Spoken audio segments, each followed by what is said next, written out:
বংশের সম্পর্ক বা রক্তের সম্পর্ক, যেমন আমার চাচাতো ভাই, খালাতো ভাই, আরো ক্লোজে গেলে আমার আপন ভাই, মায়ের পেটের ভাই, এক রক্তের ভাই, ঠিক কিনা বলেন? এটা গেল 2 নাম্বার, এটা রক্তের সম্পর্ক। 3 নাম্বার হচ্ছে আল উখুয়া আদ-দীনিয়া, দিনী ভাই। আর আমরা এটা নিয়েই কথা বলছি, আল উখুয়া আদ-দীনিয়া, ইন্নামাল মুমিনুনা ইখওয়াতুন। মুফাসসিরিন ইকরাম বলেছেন ইয়ানি ইখওয়াতুন ফিদ-দীন। মুমিনরা ভাই ভাই হচ্ছে 3 নাম্বার সেন্সে, আমরা দিনী ভাই।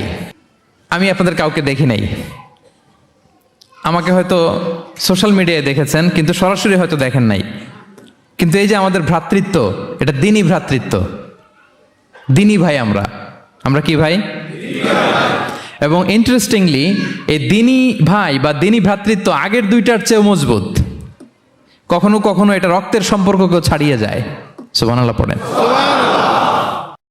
বদরের যুদ্ধে এই পাশে কুরাইশরা মানে মুশরিকরা, এই পাশে